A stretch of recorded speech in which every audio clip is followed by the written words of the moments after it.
talking. All right, so I'm Dr. Morton. With that being said, I've given a variation of this talk ever since I was in Mayo Clinic years ago because they did it the same way.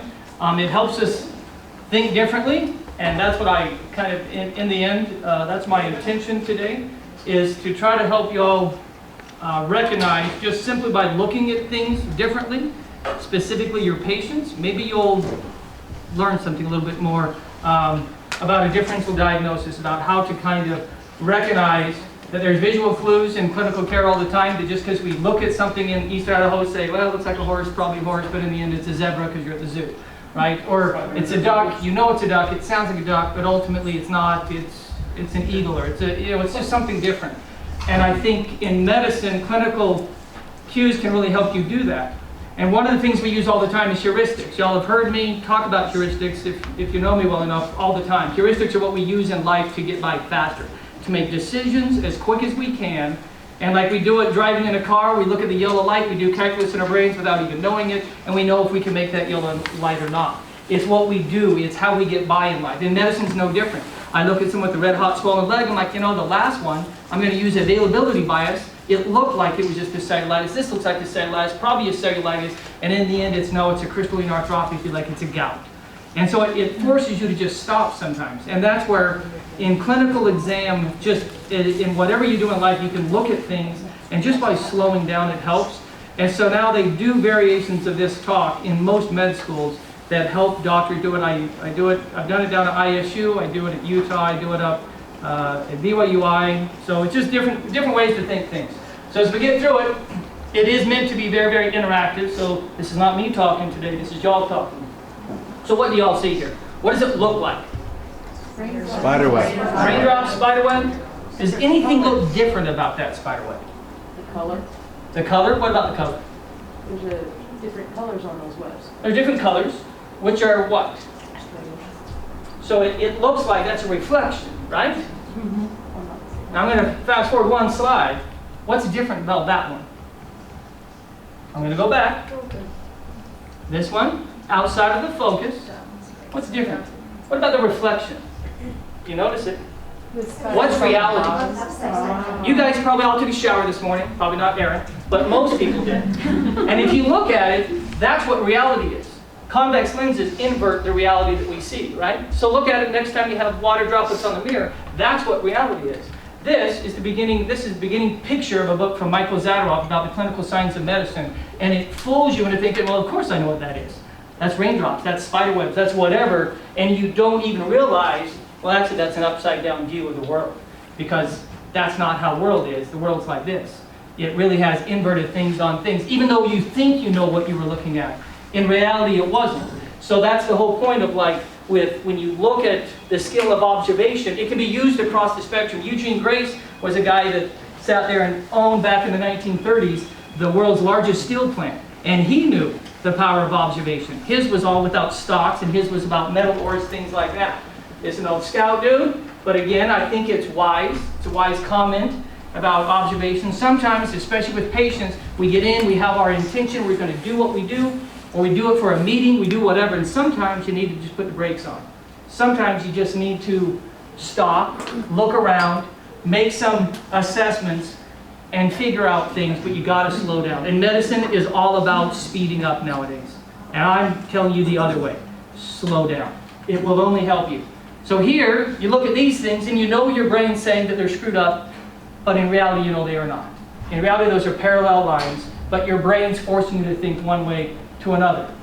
Same thing here, you look at that thing, you're like, man, I know that's if you look at it, it shows up there more. If you stare at the black, you see that the light's it goes in and out. And you're like, wait, it's just a two-dimensional static picture, but your brain tricks you. How many numbers do you guys see here? 5, 6, I'm going to put a little 7. What's the first number? Do you guys see? 4. 3, right? People are like, what are you talking about, 3? I'm going to use this one. Look at the 3. Oh, maybe not right there. There's a 3 right there. Right? You see 3, 4, 5, 2, 8, 3, 9. I can't see it from that little angle, right? But when you first look at it, you're like, I don't know, I just see a 5, 2, 8. And then you look a little closer. Maybe there's a 4, maybe there's a 3. And then others, you say, well, I see it right from the get-go. So how many tigers do you guys see here? Some of you may have seen this one. Maybe some of you have not. You'd be like, Morton, what the hell are you talking about? There's only like one tiger up there. So Lisa, what you got? I just have one. You just have one. Anyone see another tiger? You're like, nope, you've lost your mind. Being awake all night long. Until you look at the words, the hidden tiger.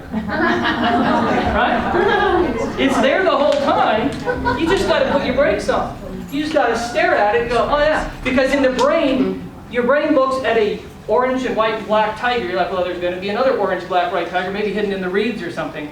And yet it's right in front of your face, but your eyes skip over it. You have those patients who, man, this is just a normal pneumonia. It's not that bad. Who cares about the pneumonia? And then suddenly it's not your cryptogenic organized pneumonia. It's COVID. It's something completely different. How about this? Rebecca, can you read that for me? How about this? I love pears in the springtime. You want to read it again? I love pears in the In the springtime, right? Your brain tricks you. How about this? How many F's are on this slide? Shout out when you think you know. How many letter F's are in this slide? 3? 6. I agree. Louder? Oh, 6. 6, right? Hopefully you guys see them, right? 1, 2, 3, 4, 5, 6, right? They're there. It's sitting in front of you. But again, that's an example of a very visual heuristic that we do. We are used to like thinking like alliteration. I hate to throw old school English. It makes Tracy very happy if I still think of English. But the point is we think of, well, it's just the finished files. It puts you already in a world. It's only the first F's that matter, and you forget words like of that matter. So William Osler was the father of medicine, and he understood that the entire heart of medicine is observation. We can learn all kinds of things, and you'll know that with nursing, with wherever you are in life.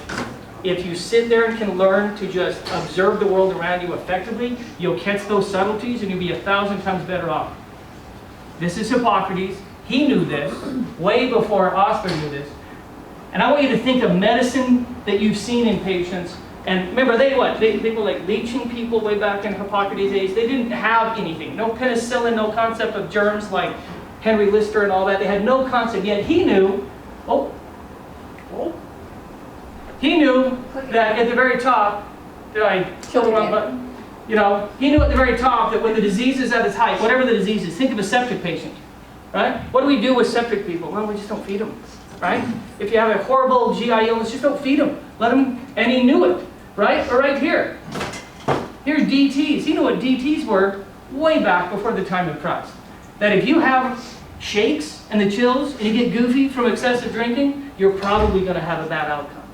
You know, he knew that stuff, and they didn't have anything. All they could do is just observe things. And now we get into the crux of everything today. So for the next 50 minutes, we're going to look at art. And this is what I like to do. So we look at this. What do y'all see here? What do you see? Tree roots? Starry sky. Starry sky? I see a starry sky for sure. Some kind of a goat in a rock. Some kind of a goat in a rock. Does anyone know who this is? This painting. These are pretty cool paintings. I'm going to say again. I have several around my. Right? I'm going to fast forward one slide. Now we're going to come back. I promise. We look at this slide. Right? I saw this slide for the first time when I was in biology class, and I was like, "There's no way." This lady was all about conservation, and everything she does is she hides images inside others. So as we go back, look at maybe, I don't know, you can see this big old cat here. Maybe look for this lynx. Look for this guy. Look for the eagle. As we now go back, maybe for the bear down here in this corner. And you can see it. The bear's right here. There's that. There's a ram. So what appears to be, just a very simple, I don't know, nature escape or something. Bev Doolittle sat there and put 40 animals inside this picture of where the wild things are, or prayer for the wild things. And I think it's a pretty cool picture. It allows you to recognize it. But had you slowed down, you probably would have seen that line in the first place. You would have said, you know, that's a little bit different. I still, even after all these years, I can't see all 40, right? Even when I do this, and I'm like, all right, I'm going to go find that and this, right? After all these years, I can find the elk, but if I go back, I lose it, right? I bet the only way I know this is by going sitting in front of it, like sometimes you have to do with a patient, go right in front of it and look at it, smell the person yourself, get an idea, is that really DKA, is it a horrible necrotic wound? You just have to be there. Because this is, I don't know, I can't see that little goose or whatever that is flying in the air, that owl, it's just not there for me. I can get an idea, maybe hear the owl. Yeah, there's no goose ring, but it's there, I just can't see it. So when we get into things, here, who's that? We all know who it is, right? What disease does he have just by looking at him? We should have known. What is it? Addison's disease, right? He was always tan, always tan. We'll go to a different one. What disease does he have? You're like, what disease does he? It's George Clooney. He's the sexiest man alive in whatever year it was. Do you see it? You'll never look at it again as soon as I tell you what it is. So there's a reason I put this over here. He has Bell's palsy. Look at him. His nasolabial fold is out. I remember the first time I saw him, I'm like, hey, look, he has Bell's palsy. I didn't even know what that was in med school until they taught it. And he just happened to, I think I was watching Ocean's 13 or something, like, hey, that guy has a Bell's palsy. And indeed, he does. And it happened when he was young, way young, and he never got over it. So, something to think about. And again, it's been right in front of your face forever and ever. This one, this is Jonathan Larson. I'm not a big Broadway man, but he was. He made Rent, big old Broadway musical. What does he look like? What is it? He looks like Marfan's, right? And you'll know that just by looking at him, because what does he have clinically when you say Marfan's? Long, right? Arachnodactyly. You can see his feet are large, right? He has a long, kind of prominent forehead, right? And yet, people miss that. This man's dead because people didn't understand what y'all just saw in literally 5 seconds. You'll say, what, if I say what disease he has, you're like, ooh, probably Marfan's. This guy shows up to New York City Hospital. I won't name the one, but he shows up, actually, well, it's Bellevue. So he shows at Bellevue, they were great. They should have done things. He shows up with crushing chest pain. And you know where I'm going with this. They're like, oh, it's just GI. You're 27 years old. It's a whole lot of nothing. Here's your peptic ulcer. He comes back. Literally an hour later, and they still go, it's probably just peptic ulcer, man, don't worry about it. It's just chest pain. But you don't have any core or anything, you don't smoke, you don't have diabetes, you don't have anything. Don't worry about it. He comes back the third time, arrests on them, and he has an aortic dissection, and they die, and they can't bring him back. Right? Of course he has an aortic dissection, right? Because if any of you clinically, if I would have said, hey, by the way, I have a 27-year-old young man with Marfan's disease that shows up with crushing, tearing, substernal chest pain, every one of you would say, of course they're going to have an aortic dissection. But you don't think of that way, right? You have a 27-year-old with availability heuristics in your brain that say, well, the last time I saw a 27-year-old, they were just histrionic, they drank too much, a little alcoholic gastritis, and you move on. That dude's dead because people didn't think the right way. That's the whole point of today's exercise. So on that line, this one, what do you see? This is from the 1700s. So what is it? Long fingers. Long fingers, right? Beautifully long fingers. In fact, that made this guy the virtuoso of virtuosos of violin players. This is Niccolo Paganini. Like he could play 12 notes a second. On a random thing, I should have put it in the slide. You can actually, there's one guy, about 5 years ago, he was able to replicate that outside of a computer. He was able to do it. It sounds amazing to do 12 notes on a violin a second. Pretty amazing skill set that this guy has. And anyway, he sat there and he had, what disease do you think he has? Who else has arachnodactyly? Anyone else? This is an Ehlers-Danlos syndrome. He could sit there and take his fingers and do things the rest of us can't do, and that's why he could play such amazing notes so quickly.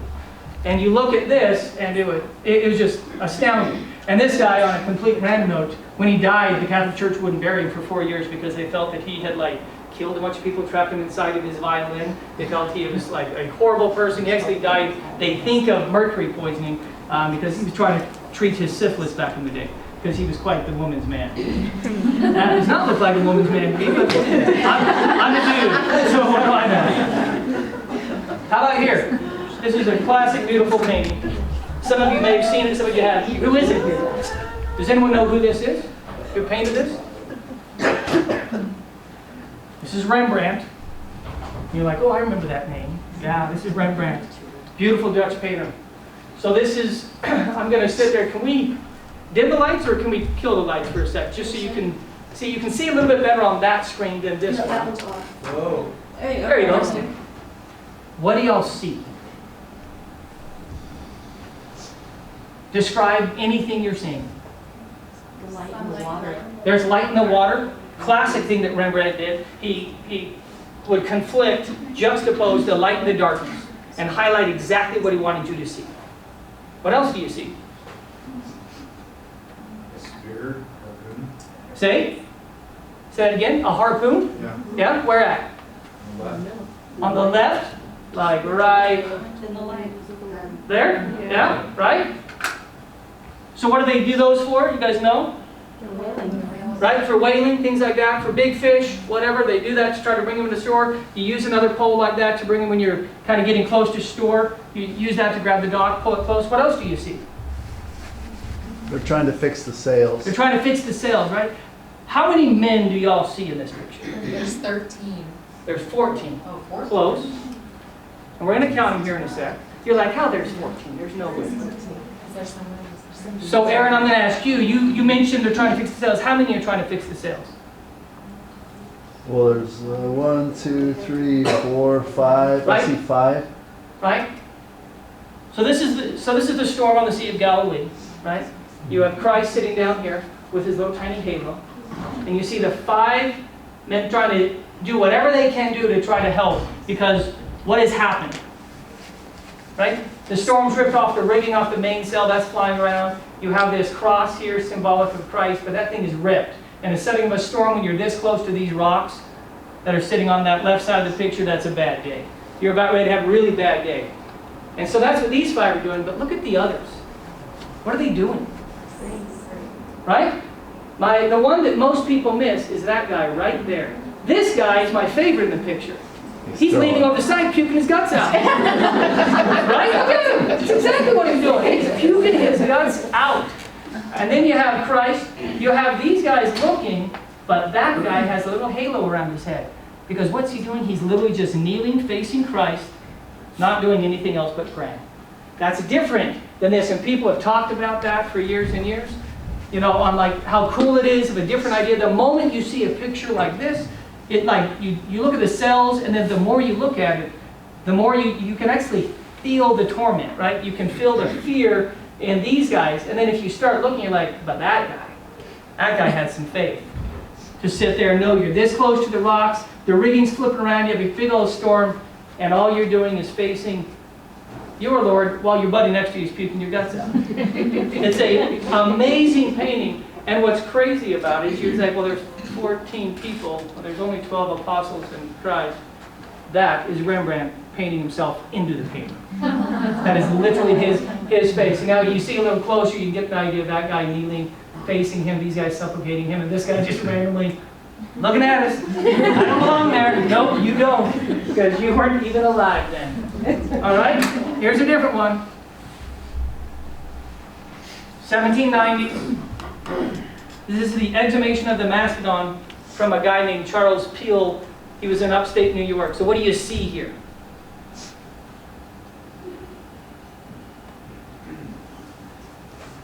I see some weird thing up there on the top, sitting on the, like on that pole with Okay. a white person With a white person kind of standing on it? Yeah. Yeah, right? I'll give you that. Some kind of makeshift wooden structure thing. Yeah, what else? So busy. It's a very busy slide for sure, right? It's a very busy painting. This painting is literally 20 feet long. So I can't believe someone would spend this much time painting is that something the like this. Constitution down there? So, maybe a constitution. So, I'm going to fast forward one slide. What does that look like? What is it? Right, dinosaur bones, right? It's a mastodon bone. In upstate New York, they found a mastodon floating in a big old mud pool. And this guy was exhuming it. Because way back then, in the 1790s, you know, America was a bunch of ruthless ruffians, right? They were a bunch of white trash people compared to the aristocratic world of France and England. We had won our freedom, but we were just a bunch of punks. And this was an attempt to show the world that, no, we know archaeology. We know all kinds of things. So with that, then you look a little bit closer at this painting, and you see, I'm going to forward to this one. That is Charles Pill himself. This is his family. He's holding a depiction of a mastodon thigh bone. What's weird is that is his second wife. That is his first wife. He has nine of his 12 children shown here. You see the kind of detail and kind of, it looks like food to me or something. But if we go back to this one, what I see on this one is I see this elegant contraption was real. They actually made this big old wheel.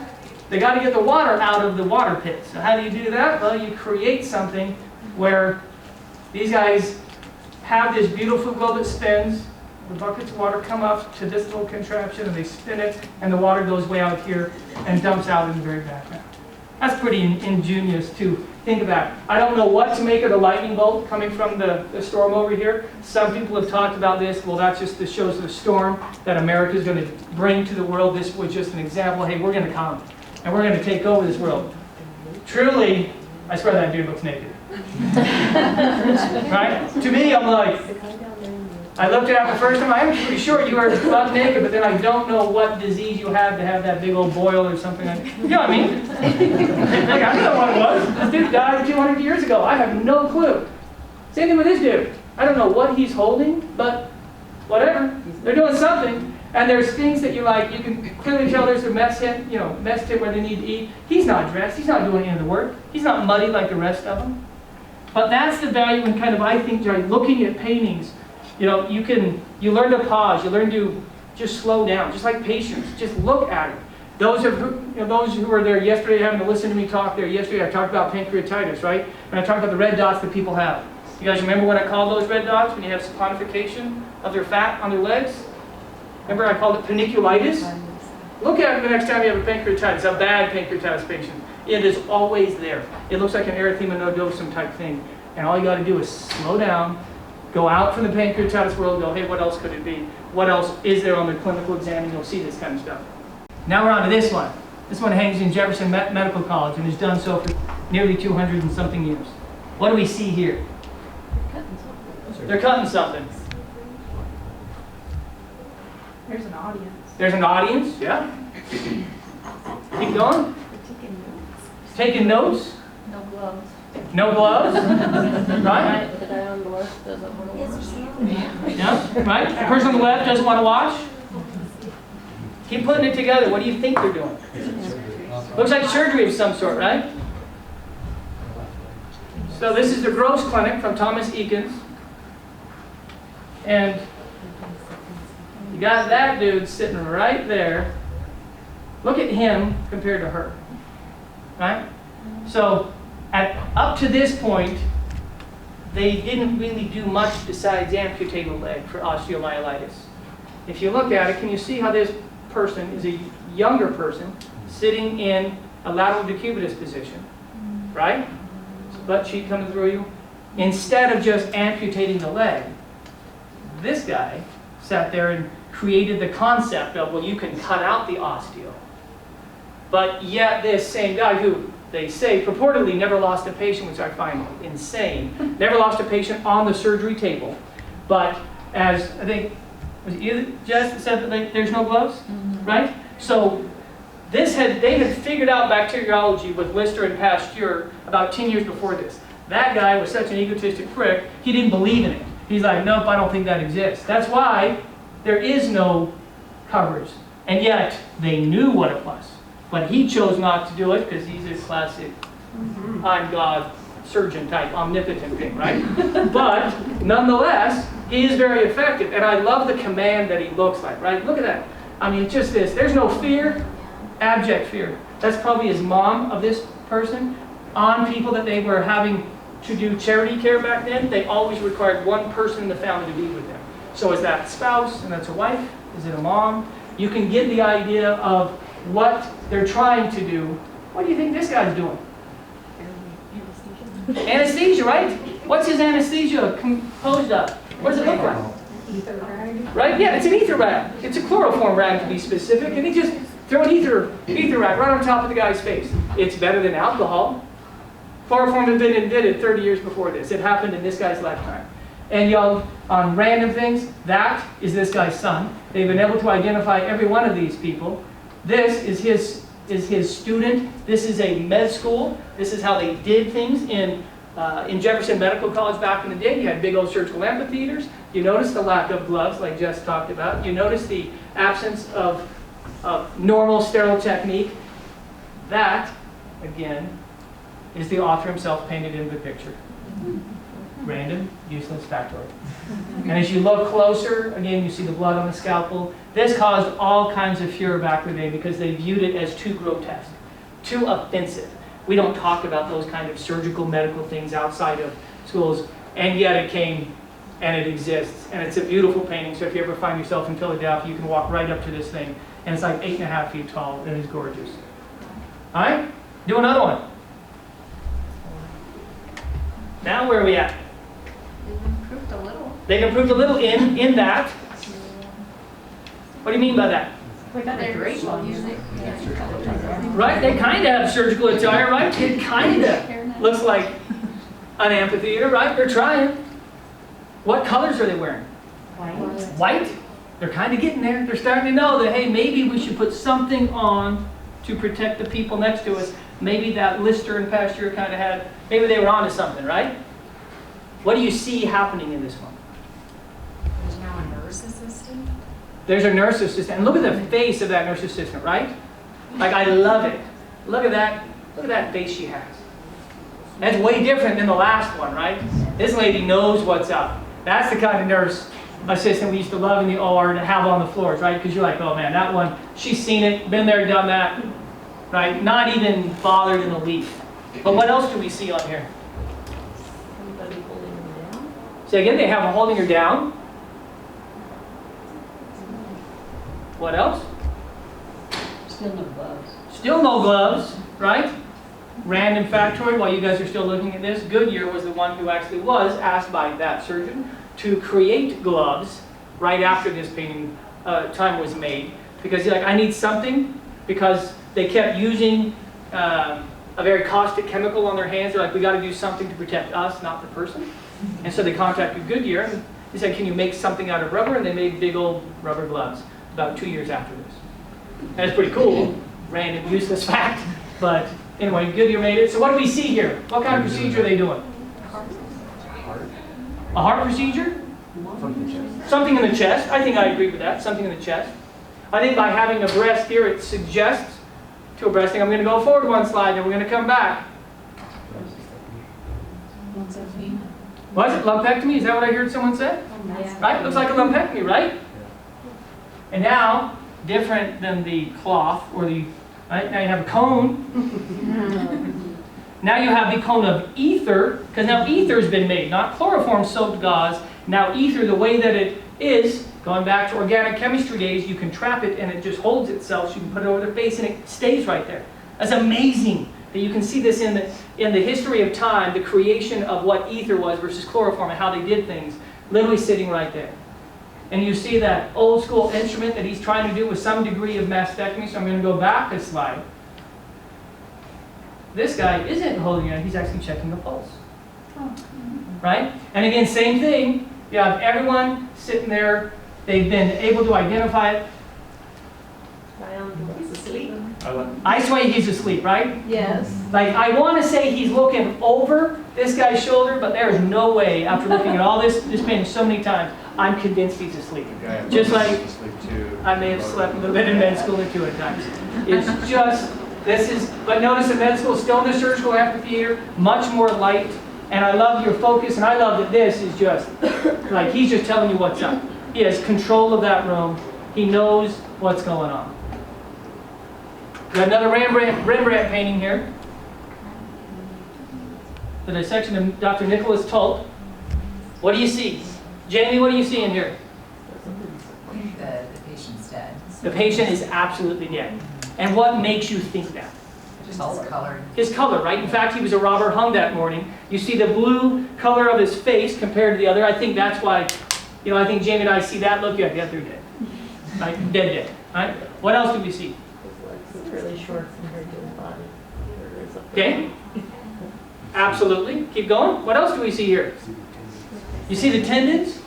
Come on, anatomists in the room. What's wrong with those tendons? Is that how your tendons are? If not, then what is different about them?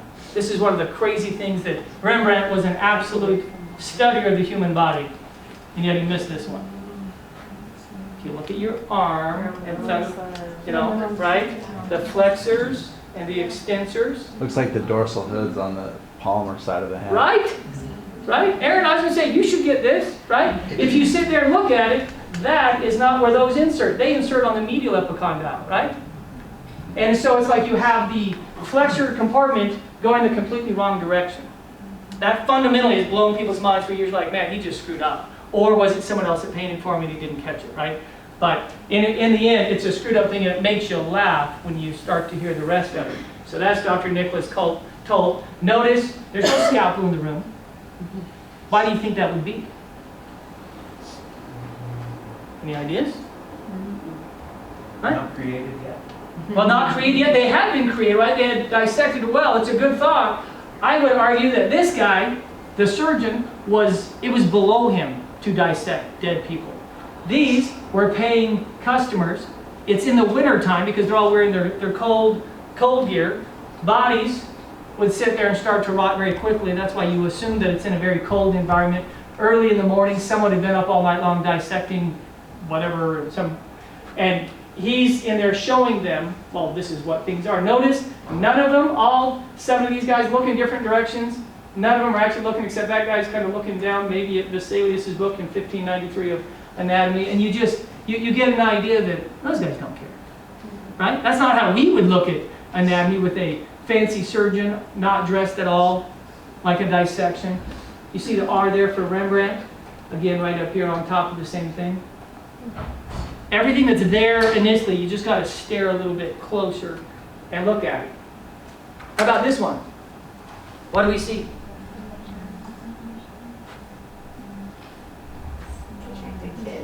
See a bunch of kids? And a priest in garb, yeah? What else? Malnourished? There he goes. I like it. I think so. Say again? Polio or something? And that's a great pickup. Because the way I view this, and the way it is viewed, that is an abnormal flexion of a leg. Notice this poor kid's lost his tibialis anterior, who can't even clear the sand with his foot. Right? And you have this kid with crutches. This blind child here putting his hand out for guidance. Right? This kid with an amputation using a crutch in the water. I see joy in this painting. Right? This is a painting that is called Triste Herencia, from a guy named Geraldo. What's weird about it is he was sitting on the beach. These guys came out from the church where this guy was, and he's like, look how awesome that is. Triste Herencia actually means sad inheritance. He thought all of these kids had congenital syphilis, that they inherited this stuff from their parents. He unwittingly had painted post-polio in kids for the first time. They didn't know that there were certain things like polio being contagious, things like that, yet. But I love the idea of, you have this beautiful priest who's trying to help everyone to the water, have a good time with all the partying going on back here, in kids that otherwise don't have a lot of joy in life. But that's a post-polio picture. It was the very first time in painting that polio was ever pictured. And yet it was completely erroneously done because, again, they thought it was something different. Here's a new one. Here's 1991. What city is this one in? You're like, Morton, what are you talking about? There's a city in here? Why do you think Athens? In the back? Almost like the Parthenon. So if I say, almost like the Parthenon, how about I say Brandenburg Gate? That ring a bell to anyone? No, you're like, holy crap. This, the Reichstag, this is Berlin. With the Brandenburg Gate right here. You're like, if you don't know, Google it, you will see the Brandenburg Gate looks just like that. Very similar to the Parthenon, created after the Parthenon structures in Rome. And the Reichstag burning here. What do you see here? Creepy faces, right? This one evokes some serious, like if you look at it, you're like, whoa. Right? The very first time. Is there ever a time you walk in a room to a patient and go, whoa? Right? You do it with smells, you do it with sound. You're like, how did you let yourself go? They're covered in feces, they're covered in urine, whatever. You're like, whoa. Right? But then you stop, you recollect your brain, you're like, you got to get to work. Do what you do best, whatever that is in your life, right? And that's so, look at this painting, and what do you see? This one is a maelstrom, for sure, just like there are patients that are complete maelstroms that we see. What do y'all see here? Ladders.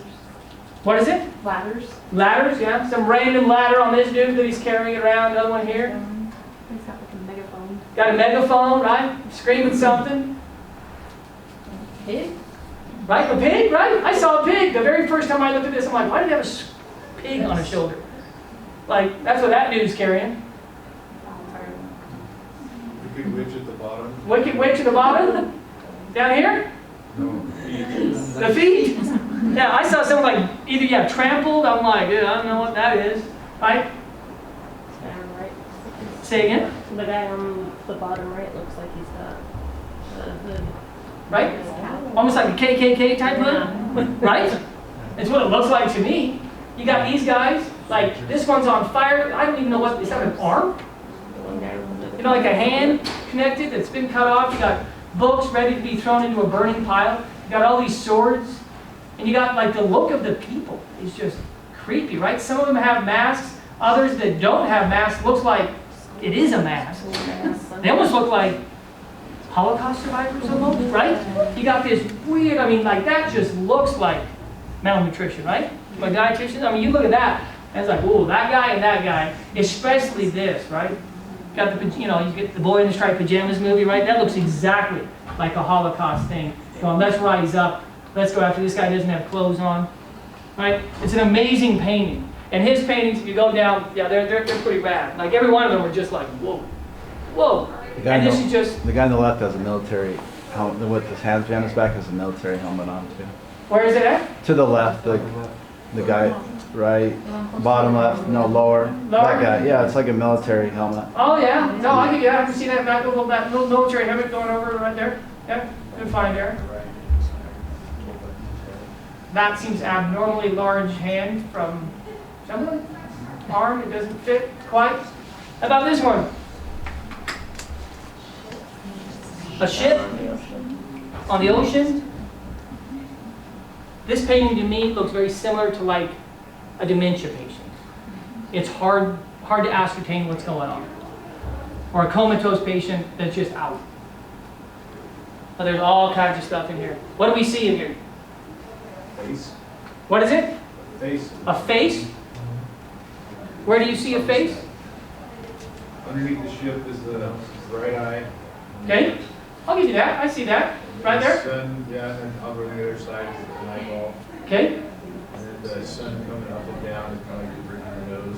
I love it. No, I absolutely, I see what you mean on that. And I think when you look at a painting like this, almost abstractish, you can make all kinds of inferences. Like you have a delirium patient in front of you. You just try to figure it out as you're going along. This is called The Slave Ship from Joseph Millard Turner. You got a ship here. This is how I interpret this one. If you look down here at this, you look at the breast of a lady, there's her face. You see people in shackles.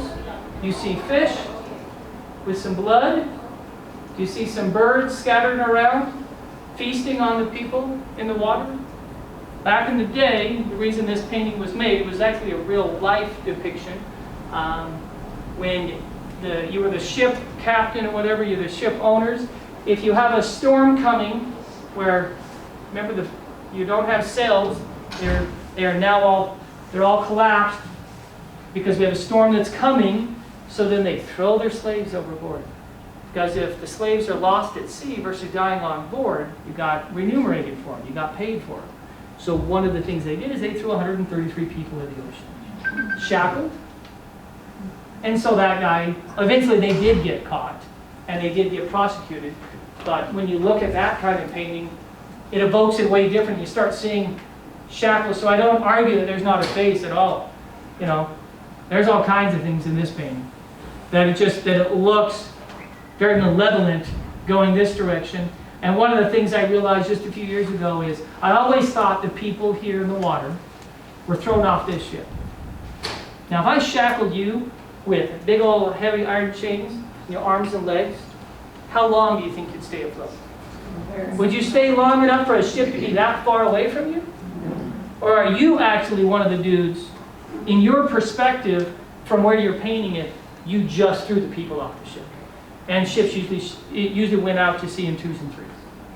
And so that's what they actually think this was, is someone standing here taking the painting. And that's right, well, that's a screwed up perspective. But again, it puts you, your thought goes, well, you slave ship, that guy threw him off, until you look a little bit further, you think about it, just like you have patients in front of you, sometimes you got to slow down. Here's another one. What does he look like? Dead, right? Or really out cold, right? This is the death of Thomas Chatterton. What else do we see? Stuff on the floors? Describe the stuff on the floors. It's like a vial or a bottle of some sort, something in his hand. Yep, something in his hand. All right, keep putting it together. Where are we at? You're like, come on, Morton, seriously? What city are we at? There's St. Paul's, yep, London. There's St. Paul's Cathedral, sitting in London. So you can now know where it is. How does he look, if we look at him? Does he look like a pauper? No, he looks like he's got money. He looks like he has money, except what makes you think he doesn't have money? Where he lives, right? Yeah. You see I have beautiful lavender pants, dressed very nice in pants, very fancy shirt, and yet look at this squalid conditions he otherwise lives in. Right? What else do y'all see here? Beautiful, yeah, beautiful red robe he was using, going out in the town with the chicas. Anything? What's around that box? What's around the what? The box. The box? Down here, right? Yeah. Letters torn up. Letters turn up. There we go. Oh, love. There we go. Love letters. I'll tell you, this guy was a poet. A very unsuccessful poet. Oh, he was angry and tore up all of his poems. Now we got it. Right? Now we're getting somewhere. A failed poet who's out in society dressing up way more in society, because I don't know about you, but I've always thought in a very horrible way that anyone like does poetry, oh yeah, you're those kind of people. Right? And you know what I mean by that. I think he knew that, and that's why he dressed up nice, spent all his money on clothes he otherwise couldn't afford. But he was a failed poet.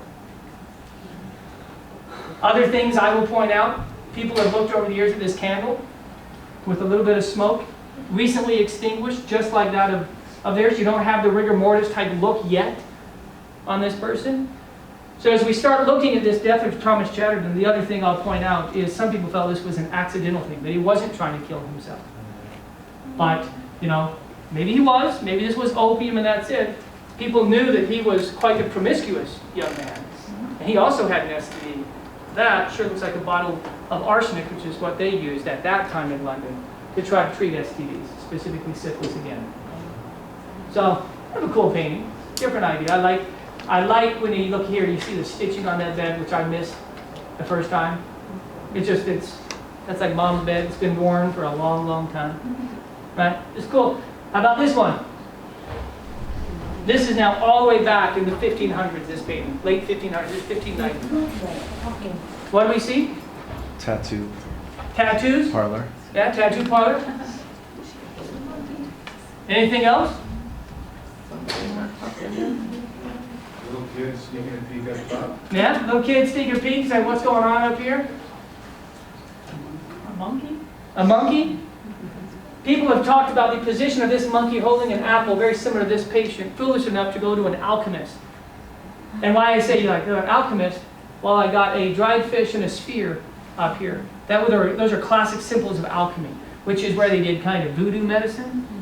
And that was always, if you look up alchemy, you see they did all kinds of things, like all these potions, different things wide open. This, if I tell you that, maybe it's not a tap, maybe the guy's lancing a boil, but clearly they didn't invent Lido by then, or xylocaine or anything, right? He's just screaming. This guy's as foolish as this little monkey is, chained to this little ball, just like this guy's chained to his insanity of actually going to an alchemist in the first place. What's this guy doing? Bloodletting, right? He's probably getting ready to use this bloodletting pen, which looks also, there's a cutout maybe for you to throw up in, right? That he's prepping his arm. Maybe this guy is this guy's assistant, and he's sitting there prepping him for some bloodletting. What about this one? Famous painting here. This is Velázquez, one of the greatest Spanish painters of all time. What do you see on this one? So paintings in the background. They've actually identified every single one of these paintings, in fact, in the background. There's a painting in the mirror. So I will... They're painting from the mirror, right? Now we go. Now you're starting to see all kinds of perspective in this one, right? What else do you have? Because you got the king and queen of Spain sitting here. Is that a painting or is that a mirror? And are they literally standing where we are? And that's what Velázquez himself is painting here. And we're just seeing a mirror reflection, is what some people think. What else do we see? Those little girls have some odd faces. They have some odd faces, right? What kind of faces do they have? Well, the one on the right, like, looks like she's got wrinkles. Like, Right? it's just, They almost look like mongoloid features, right? So man, those are very dysmorphic faces, if we want to say it that way, right? Except who doesn't? The little girl, the little princess. In reality, what they did all the time to make the little young princess in the Spanish, kingdoms feel more beautiful is they just surround them by people much less ugly than them, right? Or much more ugly than them, excuse me. And therefore, they would feel that. Except for this one, is her other friend. That's why this is her best friend. What I can't tell is the direction that that guy is going in this painting. Is he coming into the room? Or is he opening the door, because he actually is their protector. He's like their main security guard. Getting this girl, she's ready to leave. He goes, opens the door, getting them ready to leave. The presence of the king and queen. But this is like an amazing painting. I love this one here. Stepping on the dog. Right?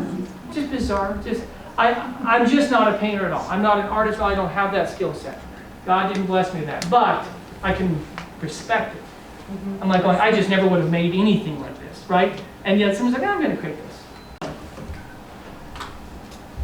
What do we see? Sickness. Bed, you're laying over 2 chairs. The bed is 2 chairs, so it puts you into a very, very poor type home.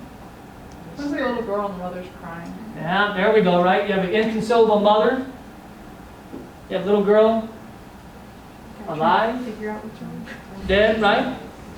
So this painting was sit there by Sir Luke Fields back in the day in the 1950s when the AMA, the American Medical Association, started pushing against the idea of nationalized and insurance medicine because they were afraid what insurance would do to destroy the patient-physician relationship. The old, let's go visit, let's take the doc, go to the home, and fix whatever they can fix, right? As we look at this painting, at least that I do, you almost have the sense that there's light coming on to the day. This dude looks like he's been there all night long, right? He's exhausted everything like we have done sometimes with patients. We literally can't do anything else but just look, hope, pray that that person in front of you gets better. That's what that looks like. I love his focus is not here. His focus is right there. Right? You track his eyes. He's just thinking, is there anything else I can possibly do? Because I have different, like I've taken, here's my pitcher of water that they provide, very poor little bowl. I've tried to dab you. And then you have like a little mix of potions next to his hat. The light shows that he's been there all night long trying to shed light on his patient. This is the only part, though, that makes you wonder, did she just die? Like, after the whole night happened, she drops her handkerchief. She's lost tonic cologne there in her hand. When they did interview the guy that made this painting, he actually did say that the night has passed, the dawn's coming, and the girl just just survived. Which to me, I just don't get it. She looked like she just died. But, you know, it's in the power of the beholder, right? So here, we're into this, now you're nodding, Rebecca. I want you to sit there and say, that's green. Tell me the color you see and go through them. Color I see. Yeah, the color you see. So there's green. Word. Yep, green. Red, blue, yellow, blue, black, purple. Right? Yeah. But you get the idea, right? Because it's much faster for our brain to go yellow, blue, orange, black, red, green, purple, but then the thing sitting in front of you doesn't work. This is a beautiful example of anchoring bias. You know, you say, but that's yellow, but it's green. You want me to say the other word. It forces you to change it up a little bit. All right? How about read this, young man? Nice and loud. Read it. Read what you think it says. If I say the phenomenal. Yeah, the phenomenal power of the human mind, according to research at Cambridge University, it doesn't matter in what order the letters in a Word? Yeah, are the only important thing is that the first and last letter be in the right place. The rest can be a total mess, and you can still read it without problem. This is because the human mind does not read every letter by itself, but the word as a whole. Right? That's a pretty cool little phrase. And if you look at that, this is, I think, the very way that we should look at patients, right? Is just slow down. Look at what you think is really going on. Because if you pay attention to the details, and it's like, say, thing, no, that's not right. But if you just look and say, what's your gestalt? You know, you have this person who's sitting there, and I'm going to go back to our young lady from yesterday, right? I have a pancreatitis patient. She's 24 years old. She looks, and all I hear is she's anxious, but she's not. Her heart rate was 60s. Now her heart rate's 130. Now it's 160s. You know, she's going down. Her urine output was, and now it's non-existent. Right before you, your brain's like, nah, it's just pancreatitis. No, this is a severe necrotizing pancreatitis, and like we talked about, based at 48 hours, her mortality was 100%, and that's why she did ultimately die anyway. So it gives you an idea of what these heuristics are. We just show up, we say we can use them very, very powerfully, but they come at a cost, and you better really slow down sometimes, because you can get yourself into a lot of trouble. And that's why I wanted to make sure that y'all did this. Now I'm going to use this as my final little 2 slides here. This is my random power of observation. So last year I was able to go to Italy with my wife and family for the first time. Never been there. It was really cool because I was able to go to Pompeii, right? I went to places where I never ever thought I'd be able to go as a kid. You hear Pompeii, you hear Naples, you hear the Statue of David, you hear the Leaning Tower of Pisa and all this stuff. You're like, dude, I've only seen that in books. I will tell you, there's this one gelato place right next to the Trevi Fountain. Amazing. Amazing. There's places like it's the only reason to go to Rome. Yep. But now that I've been to Rome, like you see it in all the movies, like you see the Tom Cruise movies, you're like, oh yeah, I've been there. There's the Spanish Steps. It blows your mind. If you ever do go, and you go to the Spanish Steps, you're like, I didn't know what you're talking about, but if you ever do go, you can drink right from that fountain at the bottom of the Spanish Steps. As in like, take your cup and pound it. And that's how it is everywhere in Rome. But also, as you look, again, how did I know? Because I kept observing all these people. They have these ingenious little ways of their aquifer that you literally hold your thumb over it and it pushes the water up, you drink it, and otherwise it just dribbles right there. It's all completely sanitary. You don't get sick, but all those public fountains in Rome you can drink from, right from the fountain. But at first I'm like, I'm not doing that. But then I watched everyone. I'm literally just observing everyone doing it. Well, they're all doing it. Why not? And completely fine. No azithromycin need here. You can do it if you ever go to Rome. But my point is, when I was in Pompeii, I saw this. So this is like one of the craziest things if you ever start learning a lot about. I'm not going to spend a lot of time. This is paternoster. It's one of the biggest type of anagram type things in the world.